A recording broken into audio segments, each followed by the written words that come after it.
नमस्कार प्यारे साथियों। आपने अभी संडे को टेस्ट नंबर 9 दिया टॉपिक वाइज। जो अपन फ्री टेस्ट सीरीज दे रहे हैं उसमें आपको टोटल कितने टेस्ट मिल रहे हैं भाई? 35 टेस्ट मिल रहे हैं निःशुल्क। 35 टेस्ट। और जिसके अंदर आपके कितने टेस्ट हो चुके हैं? 8 टेस्ट। यानी माने कि 9 टेस्ट ही हो चुके हैं आपके। तो 9 टेस्ट हो गए ना। 9 नंबर टेस्ट का सॉल्यूशन करने जा रहे हैं। 9 टेस्ट हो गए और प्रत्येक टेस्ट के अंदर 35 टेस्ट के अंदर यानी 30 क्वेश्चन आपके मैथमेटिक्स के और 5 क्वेश्चन आपके टीचिंग मेथड के। एकदम जो आरएसएसबी बोर्ड है उसके पैटर्न के आधार पे आपसे क्वेश्चन पूछे जाते हैं, जिसके अंदर विगत भर्ती परीक्षा में आए हुए प्रश्न भी होते हैं। तो मैं दावे के साथ आपको कह सकता हूं कि यदि आप बढ़िया तरीके से कंटिन्यू इस टेस्ट सीरीज को ज्वाइन करके रखें और इस टेस्ट सीरीज के टाइम टेबल के अकॉर्डिंग यदि आप चल रहे हैं तो आपकी तैयारी बहुत बहुत अच्छी चल रही होगी। तो प्यारे साथियों, अभी भी यदि किसी ने ज्वाइन नहीं किया है तो test series DK education app पे जाए। निःशुल्क है, 1 रुपया तो लगता है, उससे कम कोर्स क्रिएट नहीं होता। और आराम से जाके डीके एजुकेशन ऐप पे स्टोर में जैसे ही जाके आगे देखेंगे आपको टेस्ट सीरीज मिलेगी। फ्री टेस्ट सीरीज आप सबके लिए। और वहां से 1 रुपया खर्च करो और टेस्ट सीरीज ज्वाइन करो। टाइम टेबल डाला हुआ है, किस तरीके से चीजें करनी है वो सब कुछ डाला हुआ है। और टेस्ट नंबर 9 के अंदर आपकी संख्या पत्ती थी, जिसके आपके कितने क्वेश्चन पूछे गए थे? 30 क्वेश्चन। और शिक्षण सहायक सामग्री उपयोग, ये भी आपके इसी के अंदर इसके 5 क्वेश्चन आपसे पूछे गए थे। आशा और उम्मीद करता हूं कि यदि मैथ्स और टीचिंग मेथड में यदि आपकी दिक्कत आ रही है तो आप इस बुक को पढ़ सकते हैं। यानी जो मैथ्स की अपनी बुक आती है और टीचिंग मेथड की बुक आती है, बढ़िया तरीके से आप वहां से करेंगे, बहुत अच्छी आपकी गणित हो जाएगी। पहला क्वेश्चन √3 है। अब देखो, सुनो मेरी बात। यदि मैं परिमेय संख्या को पूरा पढ़ाने चलूंगा तो सीधी सी बात है, आप भी जानते हो कि भाई पूरा करेंगे तो एक संख्या पद्धति अकेले 15-20 घंटे पढ़ाते हैं। ठीक है, तो √3 क्या है? √ के अंदर जो भी आपकी यानी परफेक्ट स्क्वायर नंबर नहीं होता है तो वहां कौन सी होती है? अपरिमेय संख्या। बोलो कौन सी होगी? अपरिमेय संख्या होगी। और मैं साथ में मिलान करता हुआ भी चल रहा हूं कि कहीं आपकी टेस्ट सीरीज के अंदर कहीं हो सकता है टाइपिस्ट से मिस्टेक होके कहीं दूसरा क्लिक हो जाए, तो वो भी मैं साथ में देख रहा हूं। ठीक है, सब तक आवाज पहुंच रही सही से? ठीक है, अगला क्वेश्चन लेते हैं। आइए, क्वेश्चन नंबर 2, 0.3333। अब प्यारे साथियों सुनो मेरी बात। ये 0.33 क्या है? यानी 0.3 के ऊपर बार लगा सकते हो। इसका मतलब इसको क्या लिख सकते हो? 3/9 लिख सकते हो। इसका मतलब इसे क्या लिख सकते हो? 1/3 लिख सकते हो। तो ये बोलो क्या है? एक परिमेय संख्या है जो क्या है? अशांत है, लेकिन अशांत होने के साथ साथ टर्मिनेटिंग यानी आवर्ती है। क्या हो रही है? आवर्ती हो रही है। ठीक है, तो आपका इसके अंदर 2 नंबर ऑप्शन हो गया। आगे चले। वास्तविक तथा काल्पनिक संख्याओं के समुच्चय को पहला जब संख्या पत्ती पढ़ाता हूं तो सबसे पहले जब उसका टाइम वो क्लासिफिकेशन करता हूं तो मैं आपको बताता हूं कि वो समिश्र संख्याएं होती हैं। यानी जो समिश्र संख्या होती है, कॉम्प्लेक्स नंबर होते हैं, उनको 2 तरीके से क्लासिफिकेशन करते हैं अपन, एक real number and imaginary numbers. Then okay, आगे 30, 78, 24 में इकाई अंक क्या है? तो इसका मतलब क्या है? 8 को निकालो, ऊपर पावर 24 है, 24 के अंदर 4 का भाग देंगे, पूरा चला गया तो वापस 4 ही रख दो। 0 से इसफल आ रहा है तो 1 2 3 4 आए तो वही रखना है। तो इसका मतलब 8 इंटू 8 इंटू 8 इंटू 8 हुआ। 8 8 64, 4 आ गया। 8 8 64, 4 आ गया। 4 से 4 को कर दो, वापस 16 आ रहा है तो यूनिट डिजिट क्या हो जाएगा? 6 हो जाएगा। 4 के अंदर आपका 3 नंबर ऑप्शन रहा है। ठीक है, चलें आगे। आओ अगला क्वेश्चन। 42 की पावर 52 के परिणाम में कितने अभाज्य गुणनखंड होंगे? प्राइम फैक्टर आपसे पूछा जा रहा है। ये क्या आ गया भाई? अभाज्य 42 की पावर 52। तो यहां पे एक बात हो, पहले तो 42 के फैक्टर बनाओ और वो सारे 52 बार लिखे जाएंगे तो उससे 52 से मल्टीप्लाई कर देंगे। तो 42 के फैक्टर निकालने का तरीका यही होता है। ये लो साहब, 2 से किया 21, 3 से किया 7 बार, 7 से किया ये लो 1 बार। 2 इंटू 3 इंटू 7, यही तो प्राइम फैक्टर बन रहे हैं। तो इसका लिए 3 फैक्टर बन रहे हैं। टोटल कितनी बार? 52 बार लिखे जाएंगे। तो ये लो साहब 52 इंटू 3 बोलो कितने होते हैं? 156। तो आपका राइट आंसर 156 हो गया। देन ओके, चले अगले क्वेश्चन की तरफ। आइए साहब, अगला क्वेश्चन लेते हैं। अगला क्वेश्चन है, कोई 3 क्रमागत विषम प्राकृत संख्याओं का योग 153 है, तो इनकी मध्य संख्या बताओ। क्रमागत संख्या कह रहा है, मैं कह दूं पहली संख्या n है, अगली क्या हो जाएगी? n+1 हो जाएगी, और अगली क्या हो जाएगी? n+2। क्या बोला है? सॉरी, 3 क्रमागत विषम प्राकृत संख्या बोला है, माफी चाहूंगा। पहली n है तो अगली क्या होगी? n+2 होगी, अगली क्या होगी? n+4 होगी। सर ये कैसे? आप कहीं 2 4 हमें तो सम संख्या दिखे ना ना ना रे। यदि n पहली मान ली मैंने, अब आपकी किताबों में हो सकता है कोई अलग अलग, मेरी किताब में तो यही तरीका दिया है चाहे क्रमागत सम माने चाहे क्रमागत विषम माने, यही मानो। अब जैसे मान लीजिए मैं क्रमागत विषम मानता हूं तो देख लो, चाहे 3 3 2 5 3 4 7, आप कहने सर ये तो 11 है, 11 2 13, 11 4 15, ऐसे कर लिया करो। अब मैं कह दूंगी सम संख्या की मैं सीरीज यही मानता हूं, तो मैं पहली सम संख्या ये मानता हूं। अब मान लीजिए आप पहली सम संख्या माने 20 है, 20 22 4 26, बात समझ में आ गई? 20 2 22 और सॉरी 20 और 20 2 22 और 20 और 4 24, देखो कि इस तरीके से। अब इनका कह रहा है योग, तो योग करो जरा, n और n है 2n 3n, 3n 4 और 2 6 बराबर कितना हो गया 153, 3n बराबर 6 इधर से घटाएंगे तो बोलो क्या आएगा 147 आ गए। n बराबर करेंगे 4 3 12 2 27 9, बात समझ में आई? 3 का भाग दिया, 4 3 12 2 बचा 27 49। अब ये कह रहे हैं इनके मध्य की संख्या, मध्य की संख्या 49 प्लस 2 क्या हो जाएगी 51। बड़ी पूछता तो बोलो 49 4 53, सबसे छोटी पूछता तो 49, मिड संख्या 51। 6 के अंदर आपका राइट आंसर क्या हो जाएगा, 1 नंबर का ऑप्शन हो जाएगा। बोलो क्या हो जाएगा, 1 नंबर का ऑप्शन। 6 नंबर के अंदर 1 नंबर का आपका ऑप्शन हो जाएगा। 1 मिनट रुकना।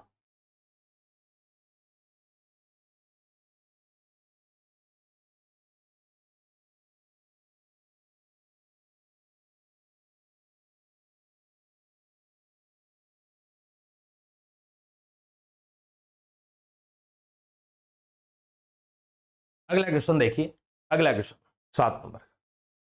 दो संख्याओं का योग 42 है और उनका अंतर 16 है, तो दोनों संख्याओं का गुणनफल। इसने ये कहा है कि दो संख्याएं उनका a प्लस बी बराबर क्या है 42 है और a माइनस बी बराबर क्या है 16 है। इस तरीके से। अब एक बात बताओ, कुछ लोग इसको घटाएंगे कुछ लोग जोड़ेंगे, कोई बात नहीं है। जोड़ क्यों देते हैं, क्योंकि प्लस बी से माइनस बी कट जाएगा तो बोलो यार 2a आया, और 2a 42 प्लस 16 बोलो कितने आ गए 6 2 8 58 आ गए। a बराबर बोलो कितना आ गया 29 आ गया। कुछ लोग ऐसे करते हैं कि नहीं सर इसमें से घटाएंगे तो माइनस से ये तो घट जाएगा और ये माइनस माइनस प्लस 2b हो जाएगा, 2b हुआ और 2b बराबर इधर 42 में से 16 घटाएंगे तो 42 में से 12 घटाते 30 बचते हैं, फिर 4 घटाएंगे 26 आ गया। b बराबर कितना आ गया 13 आ गया। बात एक ही है, कोई दिक्कत नहीं।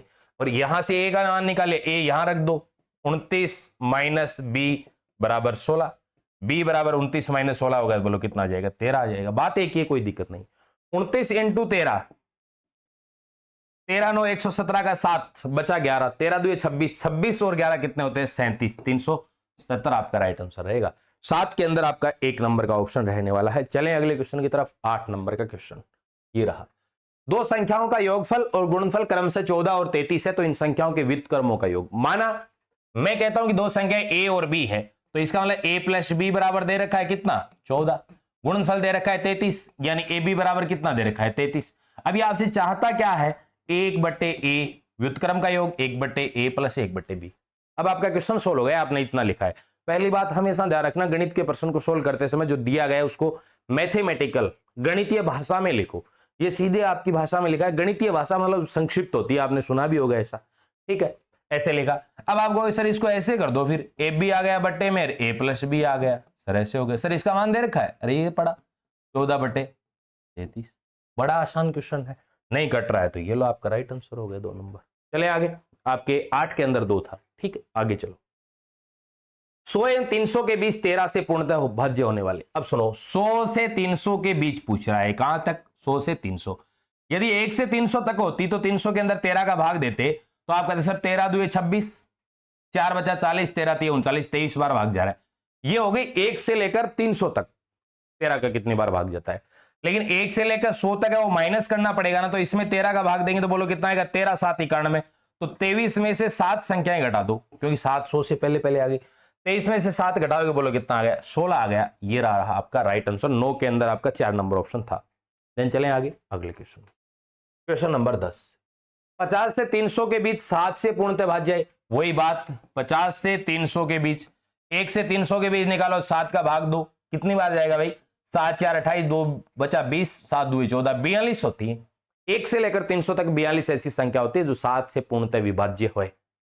लेकिन 50 तक की निकालने तो आपको सर 7 7 49, तो 7 घटानी पड़ेंगी, -7 घटा दो तो बोलो कितनी आएंगी 35 आ जाएंगी। क्या आ जाएंगी 35 संख्याएं ऐसी हैं तो 50 से 300 के बीच 35 संख्याएं ऐसी हैं जो 7 से पूर्णतः विभाज्य हैं और आपका 10 के अंदर राइट आंसर 3 नंबर ऑप्शन हो गए।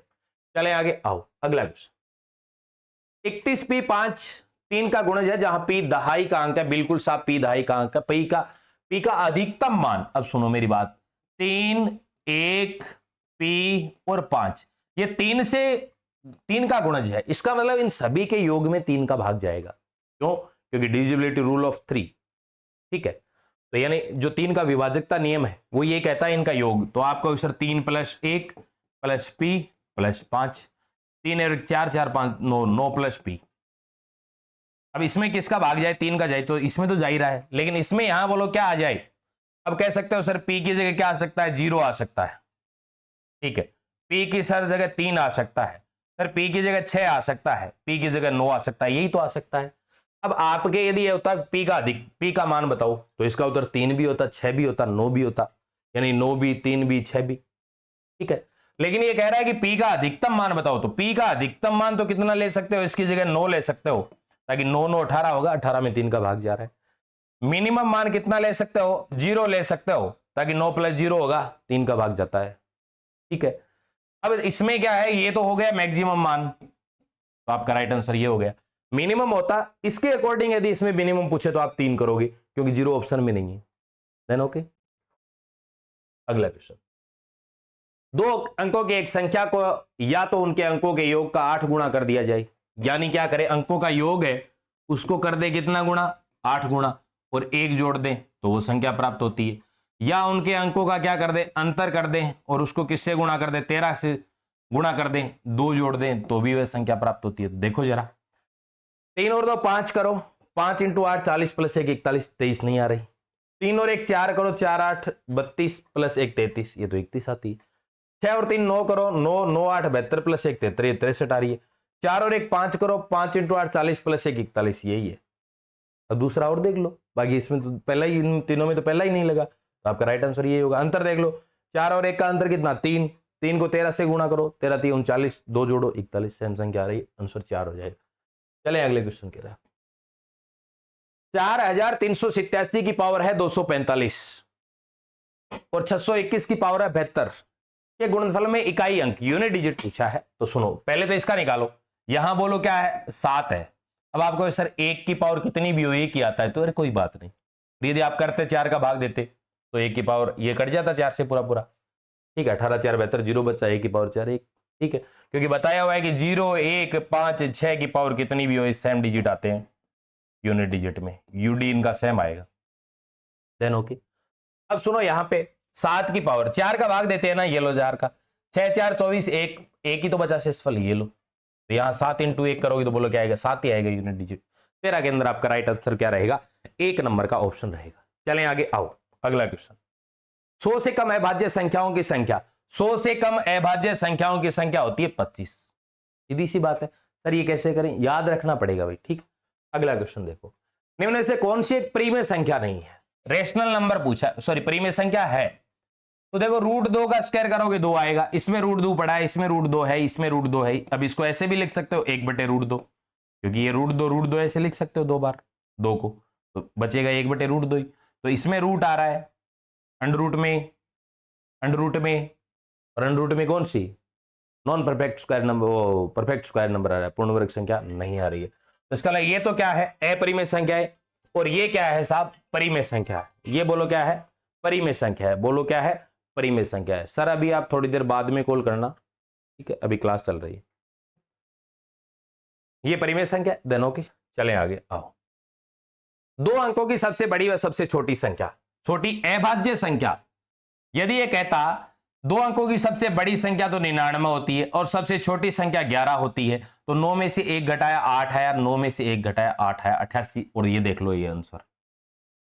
लेकिन इसने क्या कहा है? अभाज्य है, तो अभाज्य का मतलब 99 तो अभाज्य नहीं है, 98 भी नहीं है। आगे चलेंगे 100 तो 3 अंकों की होगी, तो क्या है? 98 भी नहीं है, बोलो क्या है? 97। ये अभाज्य है, और 2 अंकों की सबसे छोटी संख्या 11 है और वो अभाज्य भी है साथ साथ में, तो बोलो क्या आएगा? 86 आएगा, और आपका आंसर 86 ये रहा। Then okay. यदि आपका क्वेश्चन होता कि 2 अंकों की सबसे बड़ी व सबसे छोटी संख्या का अंतर बताओ, तो आपका आंसर 88 होता। लेकिन अभाज्य एक शब्द से पूरा का पूरा अर्थ चेंज हो गया, आंसर चेंज हो गया। ठीक है, चले आगे आओ। x बराबर 4/5 इंटू एक्स प्लस 10 में x का मान बताओ। तो ये लो साहब, x बराबर 4/5 x प्लस 10 है क्या? 5 को इधर ले जाओ 5x, इसको इधर करो 4x, फिर 4 को इधर भी करो प्लस 40, 5x में से 4x घटाएंगे x बराबर बोलो क्या आ गया? 40 आ गया आपका राइट आंसर, ये रहा। देन ओके, चले आगे आओ। अगला क्वेश्चन, ये क्वेश्चन पूछा है आपसे तो सॉल्व करते हैं। 1/2 की पावर -2, 1 की पावर तो कितनी भी हो चाहे, ठीक है, इसका मतलब ये आएगा 1 की पावर -2 ऐसे है, इंटू 1 की पावर 3 -2 है, इंटू 1 की पावर 4 -2 ऐसी तो है। घाते ऊपर ले जाएंगे, पद ऊपर जाएंगे तो घातों का साइन बदल जाएगा, तो ये 2 की पावर 2 प्लस हो जाएगा ना, तो बोलो क्या आएगा? 4 आएगा। ये 3 की पावर 2 है, -2 है, ऊपर जाएगा 3 की पावर 2 9 हो जाएगा।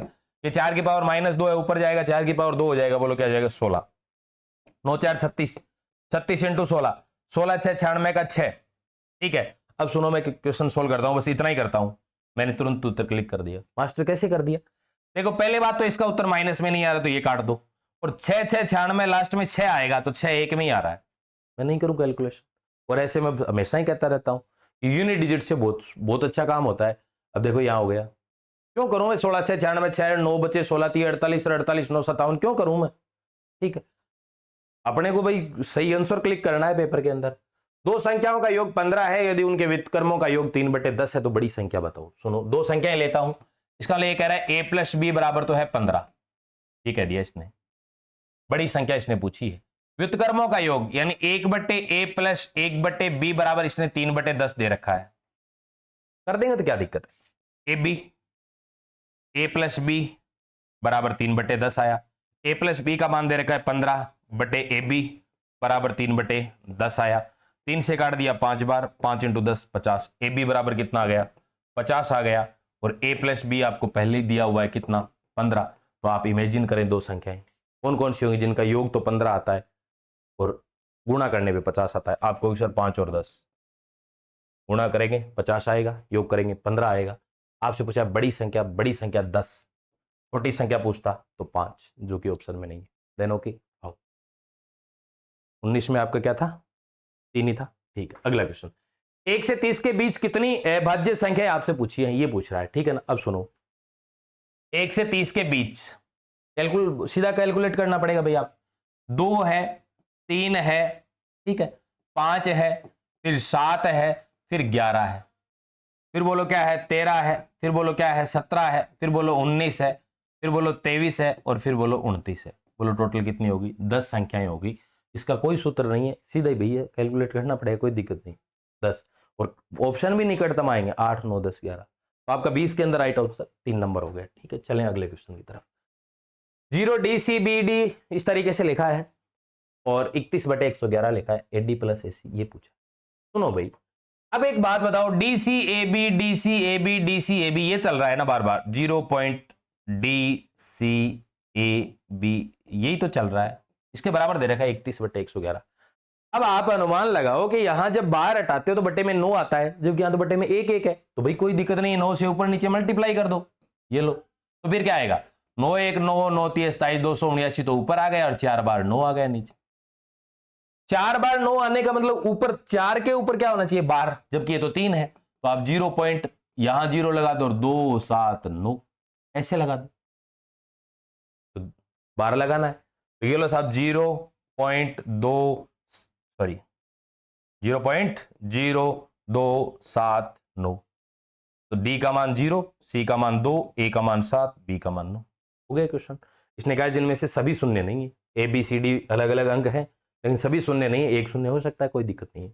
अब सुनो, यहां से करो, ए डी, ए 7 है, डी 0 है, तो बोलो 0 प्लस बी सी, बी 9 है, सी 2 है, 9 2 18 बटे ए + सी, ए 7 है, सी 2 है, 9 आ गया, 18/9 आ गया ना, 18/9 बराबर बोलो 2। लेकिन ऑप्शन 1 में है, ऑप्शन 1 में है, और स्कूल व्याख्याता के अंदर पूछा गया प्रश्न है भाई, स्कूल व्याख्याता के अंदर पूछा गया प्रश्न है।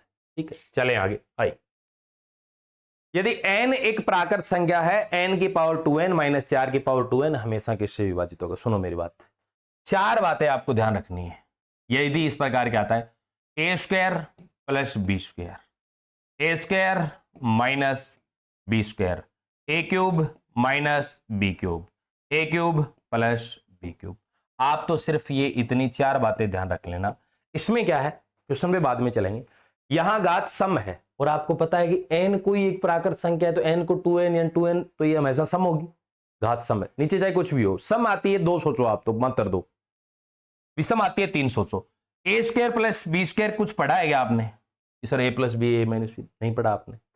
A square minus B square का मतलब होता है ए प्लस बी इंटू ए माइनस बी। इसका मतलब ए स्क्वायर माइनस बी स्क्वायर वो ए प्लस बी से भी विभाजित होगा और ए माइनस बी से भी विभाजित होगा। A cube minus B cube में एक फैक्टर ए माइनस बी निकल कर आ गया, आता है, लेकिन आगे आता है A square plus A B minus B square, छोड़ो, लेकिन A cube minus B cube का एक फैक्टर ए माइनस बी आएगा। इसका मतलब जब भी ए क्यूब माइनस बी क्यूब आपको दिखाई दे, यानी किसी के विषम घात दिखाई दे, तो उसका अंतर हमेशा ए माइनस बी उससे डिवाइड जरूर होगा। A cube plus B cube, तो ए प्लस बी एक फैक्टर जरूर आएगा, आगे का इसमें आ जाएगा A square minus A B plus B square, लेकिन A cube plus B cube होगा वो हमेशा ए प्लस बी से होगा। अब एक बात बता दो, घात सम है क्या? इसका मतलब क्या, कौन सा बन रहा है? A square minus B square बन रहा है, तो A square minus B square A plus B और ए माइनस बी से हमेशा विभाजित होगा। तो 9 प्लस 4 13 और 9 माइनस 4 अंतर 5, 5 और 13 से, केवल 5 और 13 से विभाजित होगा, 3 नंबर ऑप्शन हो जाएगा। चलें आगे, आओ अगला क्वेश्चन। निम्नलिखित में से कौन सी परिमेय संख्या -4/5 और -2/3 के मध्य स्थित है? इसका मतलब ये कह रहा है कि -4/5 और इधर कह रहा है क्या, -2/3। इसका मतलब प्यारे साथियों -0.8 हुआ क्या, या 0.80 मान लो, एक ही बात है। ये क्या हुआ, -0.666, इस तरीके से इनके बीच में आनी चाहिए। तो आप इसकी वैल्यू निकालो, इसके निकालोगे तो माइनस का 0.6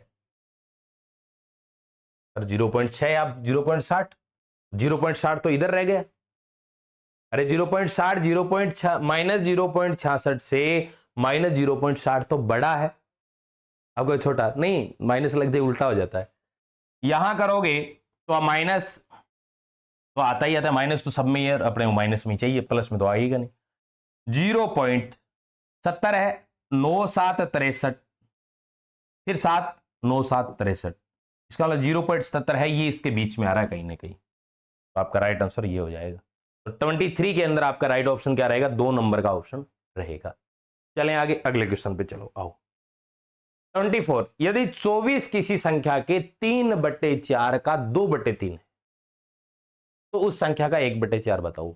24 है वो किसी संख्या, तो संख्या में नंबर n मान लू, इसके 3/4, 3/4, फिर इसका 2/3 है, तो उस संख्या का 1/4 बाद में पूछा है। ये कह रहा है किसी संख्या क्या, n मान लिया, 3/4, उसका 2/3 बोलो क्या है, 24, और फिर क्या पूछा है, n का 1/4, तो पहले n तो निकालो, चलो निकालते। 3 से 3 कट गया, 2 से काटा 2 बार, 2 इधर चला जाएगा, 24 × 2 हो जाएगा, n बराबर कितना आ गया, 48 आ गया।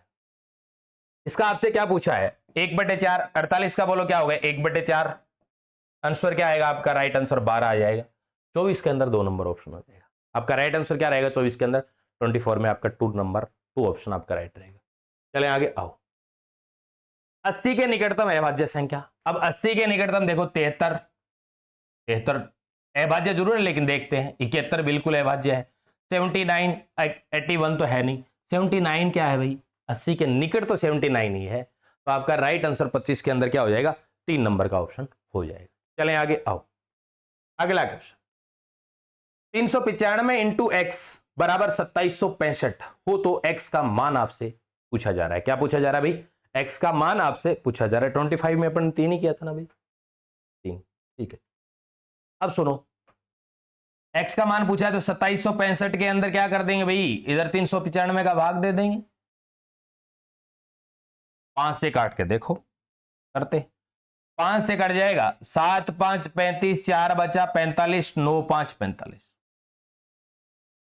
5 से ये कटेगा, 5 5 25, 2 बचा 26 हो गया, 5 5 25, 1 बचा 15 हो गया, 5 3 15, 80 7 560, ये भाग 7 बार चला जाएगा, आंसर ये हो जाएगा। क्यों, क्योंकि देख लो चाहे 9 7 63 ही होते हैं, ये 3 9 7 63 3 6 7 7 49 6 55, 7 बार भाग जाएगा, आपका आंसर 1 रहे। चलें आगे, आओ 27, 26 के अंदर आपका 1 नंबर हो गया, ठीक है।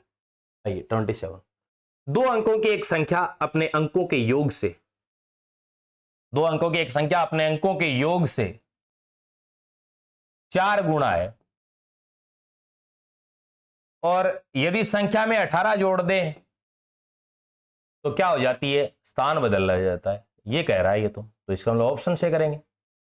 ऑप्शन ये लो, 2 अंकों की, इसका योग 8 4 12 और 12 इंटू 4, 4 जोड़ दे, 2 अंकों की एक संख्या अपने अंकों के योग के 4 गुणा है, तो 12 4 48, बिल्कुल ठीक बात है। इसमें क्या जोड़ दो, 18 जोड़ो, तो 48 प्लस 18 जोड़ेंगे तो 8 8 16 6 आया, 1 66 हो गया। 48 का 84 होना चाहिए, नहीं हुआ। 24 का देखो, 24 इंटू 4, सॉरी 24 इंटू 4 नहीं, 4 और 2 6, 6 इंटू 4 करने पर 24 तो आता है, ठीक बात है, पहला क्लियर हो गया। ये कह रहा है 18 जोड़ दें, 18 जोड़ेंगे तो बोलो 8 4 12 का 2 आया, और 2 1 3 4 42, तो देख लो 24 का उल्टा 42 होता है, बदल गया ना, तो आपका राइट आंसर ये हो गया। देन ओके, चलो आओ अगले क्वेश्चन। ए तथा बी के पास कुछ सेब है, यदि ए बी को 2 सेब देता है तो ए के पास बी के है, और ऐसे भाषा भी समझ जाती है, बी के आधे सेब रह जाते हैं। यदि बी ए को 10 सेब देता है तो उनके सेबों की संख्या आपस में बदल जाती है, तो ए तथा बी के पास कुल कितने सेब है। मैं कह दूं ए के पास ए सेब है और बी के पास बी है, ठीक है। ए बी को 2 सेब देता है, ए किसको, देखो ये मेरे पास ए है और ये मेरे पास बी है, ए किसको से बी को 2 सेब देता है क्या, इसको, तो इसका मतलब ये 2 सेब इसके पास कम हो गए, और इसको 2 ज्यादा दे दिए, 2 दे दिए तो बी प्लस 2, और इसके आधे सेब रह जाते हैं तो आधे सेब रह जाते हैं, ये बात है, ठीक। इसने क्या बोला है कि ए क्या कर रहा है भाई साहब, बी को 2 सेब देता है तो इसके पास, अरे सॉरी ये मेरे ए माइनस बी कैसे कर दिया, ए माइनस 2, इसके पास 2 कम होंगे तो इधर इसके पास 2 ज्यादा जाएंगे, ये क्लियर हो गया। अब क्या कह रहा है, आगे सुनो, ए के पास बी के आधे सेब रह जाते हैं, यहां तक क्लियर हो गया। अब ये कहता है यदि बी ए को 10 सेब देता है, बी किसको, ए को 10 सेब देता है, तो मतलब ए के पास क्या हो गए, ए प्लस 10 हो गए, सॉरी ए प्लस 10 हो गए, लेकिन बी के पास क्या हो गए, बी माइनस 10 कम हो गए, यही तो कह रहा है। यानी ये क्या कर रहा है कि सुनो, बी ए को 10 सेब देता है, बी ए को 10 सेब देता है, तो ए के पास कितने सेब होंगे भाई, ए के पास ए प्लस 10 होंगे, और बी के पास क्या होंगे, बी माइनस। अब ये कह रहा है कि देने के बाद क्या होता है, उनके सेबों की संख्या आपस में बदल जाती है, मतलब इसकी ए प्लस 10 है तो बी के बराबर हो जाती है, और ये किसके बराबर हो जाती है, ए के बराबर हो जाती है। तो ए तथा बी के पास कुल कितने सेब, संख्या सिर्फ ए और बी का मान निकालना है, तो पहले तो एक तो यहां से निकलेगा, इसको देखो, इसको करोगे तो ए माइनस बी बराबर क्या आ रहा है, माइनस 10 आ रहा है क्या, और ए भी इधर ले जाओ तो ए माइनस बी बराबर माइनस 10 आ रहा है, इसका मतलब एक इक्वेशन आई है, ए माइनस बी बराबर माइनस का 10, एक इक्वेशन ये निकल कर आ गई, दोनों से एक ही आएगी। यहां से देखो जरा, यहां से एक इक्वेशन आएगी, तो बोलो यहां से आएगी तो इधर करूं क्या, 2a माइनस 4 बराबर b प्लस 2, ये माइनस का b इधर चला जाएगा, 2a माइनस b, और ये माइनस का 4 इधर आएगा, प्लस का आएगा 2, पहले से पढ़ा है 4 2 6, ये इक्वेशन आ गई। तो इसका मतलब इसको इसके नीचे टिका दो, 2a माइनस b बराबर 6, ये आ गई। अब भाई साहब एक काम करेंगे, अपन इसमें से घटा देते हैं, घटाएंगे तो यहां माइनस आएगा, यहां प्लस आएगा, और यहां माइनस है। सर घटाया क्यों, घटाया इसीलिए कि यहां माइनस भी है, यहां भी माइनस भी है, जोड़ेंगे तो माइनस का 2 भी हो गया, 3a हो गया, पार तो नहीं पड़ी, यहां माइनस घटाते ये प्लस हो गया, ठीक है, माइनस बी और प्लस, ठीक है, तो ये तो कट जाएगा, और यहां माइनस का 2a, यहां a है, तो बोलो क्या बचा, माइनस का a तो बचा, बराबर माइनस का 10 और माइनस का 6, तो माइनस का 16, a बराबर कितना आ गया, 16 आ गया।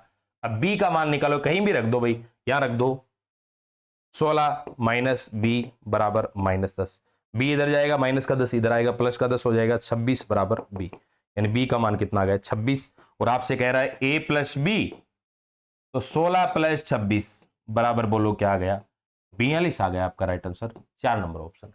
देन ओके, ठीक है। अब आपको लगे हाथ एक बात और बताता हूं, ये बात तो समझ में आ गई, ठीक है, एक बात और बता दूं, थोड़ा सा घटाने वाला एक तरीका, ये घटा रहे हो जैसे आप a माइनस बी बराबर माइनस 10, 2a माइनस बी बराबर 6। तो ये आप कैसे घटाते हो? सुनो, इधर वाले में ऐसे घटेंगे जैसे a माइनस बी घटाने, बेसिक बता रहा हूं बाकी ताकि आपको समझ में आ जाए। सर ऐसे ही घटते हैं, माइनस इसमें से ये घटाना है 2a माइनस बी बराबर -10, इसमें से ये -6 घटेगा। ऐसे ऐसे घटते हैं वास्तव में।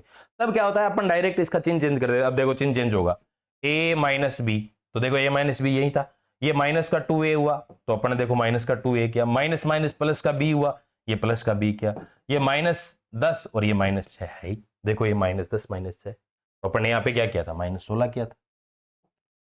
अब ऐसे करेंगे, ये कट जाएगा, माइनस का 2a और यहाँ प्लस का 2a, तो माइनस का a बचा और ये माइनस का 16, a बराबर 16। ऐसे कैसे भी कर सकते हो आप, कोई दिक्कत नहीं, ठीक है। यहाँ यदि आप ऐसे कहें सर हम तो a घटाना चाहते हैं, तो आप इसको 2 से मल्टीप्लाई कर दो ताकि 2a माइनस 2b बराबर -20 बचे, तब 2a कर घटा सकते हो, b निकाल सकते हो। ओके, आओ 79 नंबर का क्वेश्चन। छोटी से छोटी वर्ग संख्या, ठीक है, या फिर छोटी से छोटी वह संख्या जो संख्या 7, 14, 21 में से प्रत्येक से विभाजित हो जाए। 7, 14, 21 से प्रत्येक से। अब सुनो, ये 7, वैसे तो सीधी बात होती है 7, 14 और 21 का एलसीएम लेना पड़ेगा, एलसीएम, लेकिन अपने एक बार सीधा ही भाग देकर देख लो ना, क्या दिक्कत है। 7 का चला जाएगा, 14 का चला जाएगा, लेकिन 21 का नहीं जाएगा, तो काटो इसको। इसमें का 7 का भाग देंगे, 7 का नहीं दे रहे हो, 14 का भाग देकर देख लो, 7 का जाएगा उसमें 14 का भाग देकर देख लो, चला जाएगा। या फिर एक काम करो आप, तो यहां पर 21 का डायरेक्ट भाग देकर देख लो, 7 का जाएगा तो 7 2 14, 3 बचा 36, 7 5 35, 1 बचा 14, ठीक है। 14 करेंगे, 14 1 14, 3 बचा 36, 14 2 28, फिर 8 बचा 14 से 84। 21 का करेंगे तो 21 का कितने बार भाग जाएगा, 21 8 बार चला जाएगा कि नहीं जाएगा साहब, 21 8 बार चला जाएगा कि 8 8 2 16, 168 8 बार जा रहा है ना, 8 बार गया भाग, बचा कितना 6 2 8 84, 21 4 84, इसका मतलब ये होगा 7 का भी जा रहा है, 14 का भी जा रहा है, 21 का भी जा रहा है। देन ओके, चले आगे। अगला क्वेश्चन, दो संख्याओं का योग 22 है और उनके वर्गों का योग 404 है, तो उन संख्याओं का गुणनफल क्या है। दो संख्याएं a प्लस बी मान लू, a प्लस बी बराबर क्या है 22, उनके वर्गों का योग a square plus B square बराबर 404, ये दे रखा है, ये दिया हुआ है, और ये चाहता क्या है, ये आपसे ए बी चाहता है, ए बी ये चाहता है। देन ओके, ये चाहता है तो निकाल देंगे साहब, चाहता है तो क्या दिक्कत है, अपन निकाल देंगे, आज की क्लास भी गणित वो ज्यादा बड़ी नहीं हुई। इसका स्क्वायर करो दोनों तरफ स्क्वायर करेंगे तो A square plus B square plus 2ab और बराबर 22 का वर्ग करेंगे तो बोलो क्या आएगा 484। ये मान दे रखा है आपको 404 प्लस 2ab बराबर 484। 404 इधर जाएगा तो 2ab बराबर 484 में से 404 घटाएंगे तो आपका कितना आएगा 80। अपने को केवल ab चाहिए, ab बराबर 40, ab बराबर 40। कुछ विद्यार्थी 2ab निकाल लेते हैं, इसी ऑप्शन में आ जाता है, तो आपको बेचारा एग्जामिनर परेशान नहीं करता, बोले आ जाओ, गलती की है तो खामियाजा भूग तो आप, तो आपको गलती नहीं करनी, 30 में 4 हो जाएगा, ठीक है। चले आगे। ये आप उन सभी विद्यार्थियों के लिए है जो गणित विषय को बहुत बढ़िया तरीके से, बेहतरीन तरीके से तैयार करना चाहते हैं। गणित विषय के सभी कोर्स पे ऑफर चल रहा है, ठीक है। थर्ड ग्रेड का आपका लेवल 2 का जो मिलता है वो 499 रुपए में कोर्स मिलता है, जिसके अंदर आपके साइंस और मैथ्स के टीचिंग मेथड शामिल है, मैथ्स भी कंप्लीट करवाई जाती है और टीचिंग मेथड साइंस और मैथ्स के। इसका मतलब इससे 40 नंबर का आपका कंटेंट, 40 क्वेश्चन का आपका कंटेंट कवर हो जाएगा, 80 मार्क्स का। यहाँ पे भी आपके 399 रुपए में लेवल 1 के अंदर मैथ्स भी आपको कंप्लीट करवाई जाती है और प्लस आपको क्या है, आपको साइंस और मैथ्स के टीचिंग मेथड भी करवाई जाते हैं। चतुर्थ श्रेणी का कोर्स अभी मात्र 99 रुपए में मिल रहा है, इसको कर दिया भाई 99, चतुर्थ श्रेणी लगा दिया तो 99। पटवार का 199 कंप्लीट गणित संपूर्ण कोर्स, इसका मतलब आप सभी की तैयारी कर रहे हैं। आप एलडीसी आती है उस टाइम एलडीसी कर लेते हो, कभी चतुर्थ श्रेणी कर लेते हो, कभी पटवार की कर लेते हो, तो इसमें आपके कंप्लीट सारे टॉपिक है आपके मैथमेटिक्स के। आप तो बस अपना सिलेबस उठाओ, सेलेक्ट करो और करो। डाउनलोड ऐप डीके एजुकेशन पे है, ये हेल्पलाइन नंबर है, किसी भी प्रकार से आपको कोर्स की जानकारी लेनी तो आप पूछ सकते हैं, नो डाउट। अपनी किताबें भी आती हैं डीके एजुकेशन टेलीग्राम चैनल के अंदर, ये डीके एजुकेशन टेलीग्राम में जाएंगे तो वहां पर आपको मैथ्स, साइंस, टीचिंग मेथड सब आपको किताबें भी देखने मिलेंगी और इस नंबर पे आप ऑनलाइन ऑर्डर भी कर सकते हैं और मैसेज भी डाल सकते हैं, सर किताबें कैसे परचेज करें। कोर्स बढ़िया तरीके से डिजाइन किया हुआ है, मैं गारंटी ले रहा हूं कि आपको कहीं भी किसी प्रकार की दिक्कत नहीं आएगी। ठीक, चलो आगे। अब आओ, निम्न में से कौन सा सूचना एवं दूरसंचार तकनीकी आधारित उपकरण विशिष्ट तौर पर ग्राफ तथा ज्यामितीय शिक्षण में सर्वाधिक उपयोगी है? यही है इसका आंसर, अंतःक्रियात्मक श्वेतपट, यही है।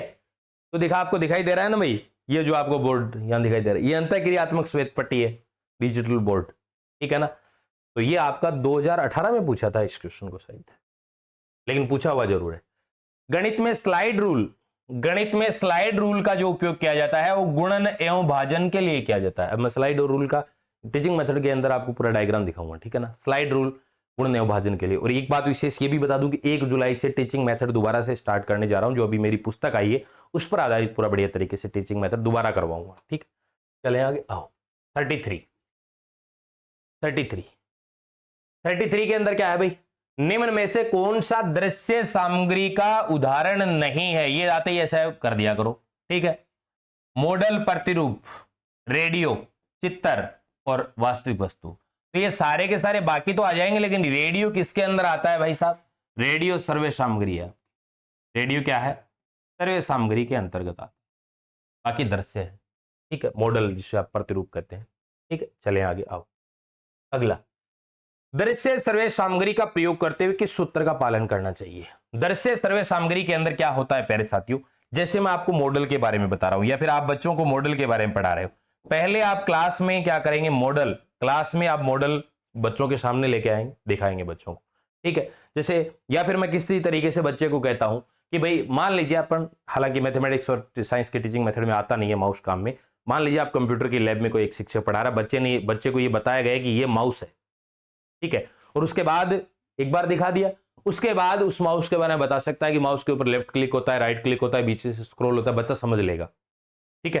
तो पहले उसको क्या किया, मूर्त रूप से दिखाया और बाद में उसकी क्या हो गई, एब्स्ट्रैक्ट थिंकिंग हो गई। तो इसका मूर्त से अमूर्त होता है, न कि ऐसे कि अमूर्त से मूर्त और मूर्त से अमूर्त दोनों नहीं होता है।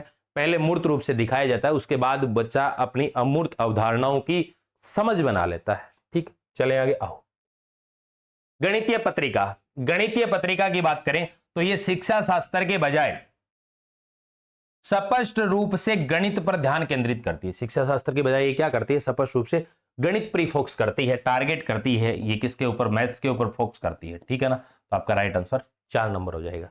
मेरे साथियों, आपके 9 टेस्ट तक का सॉल्यूशन करवा दिया है और अगला टेस्ट 10 नंबर का टेस्ट जो होना है वो आपका कब होगा भाई रे, 22 जून को होगा, जिसके अंदर जो आपका पाठ्यक्रम रहने वाला है वो आपका कौन कौन सा है, भिन्न है और एक क्या, घातांक नियम। घातांक नियम, वास्तविक संख्याओं में घातांक नियम आते हैं, यहां इतने क्वेश्चन नहीं है। और भिन्न, दशमलव, प्रसार, ये आने वाला है और इसके साथ में गणित शिक्षण के उद्देश्य और लक्ष्य, वहां से आपके क्वेश्चन पूछा जाएगा। तो आप इस टॉपिक को अच्छे से तैयार कर लें और 22 जून क्लास आपको टेस्ट की, प्रत्येक टेस्ट का सॉल्यूशन आपको मिलता ही मिलता है। बस हो सकता है कि वो थोड़ा सा आपको आगे पीछे मिल जाता है 1-2 दिन, लेकिन मैं कहीं भी कोताही नहीं बरतूंगा, आपको टेस्ट के सॉल्यूशन आपको मिलेंगे ही मिलेंगे। अभी तक तो मैंने टेस्ट के मामले में गड़बड़ की नहीं है, नहीं मैं आगे करूंगा, आपके पेपर तक बढ़िया तरीके से आपकी तैयारी करवा कर छोड़ूंगा। तो ठीक है प्यारे साथियों, मिलते हैं। नए विद्यार्थी हैं तो आप चैनल को सब्सक्राइब जरूर करके जाएं, मैं आपसे इतना आग्रह कर रहा हूं, और लाइक करें वीडियो को। दूसरी बात, कमेंट करके आप हमें प्रोत्साहित करें ताकि हम आपके लिए कितना कुछ और नया कर सकते हैं। यदि वास्तव में आपको मेरी शिक्षण शैली पसंद आ रही है, ये फ्री का कार्य, निःशुल्क कार्य आपको पसंद आता है, तो आप उन अध्यापकों को, चाहे मैं नहीं कोई भी अध्यापक हो, यदि आपके लिए अच्छा कर रहा है, निःशुल्क कर रहा है, तो आपको अवश्य ही उनको बढ़ावा देना चाहिए। क्या पता जब आप मुझे और आगे बढ़ा देंगे तो आपके लिए निःशुल्क कितना क्या कर सकता हूं, तो आप की कल्पना भी कर सकते हैं और बहुत कुछ अच्छा ही करेंगे। जब आप मुझे और आगे तक बढ़ाएंगे तो आप ये मानो कि निःशुल्क के मामले में कभी पीछे नहीं रहूंगा। ठीक है प्यारे साथियों, धन्यवाद। जय हिंद, जय भारत।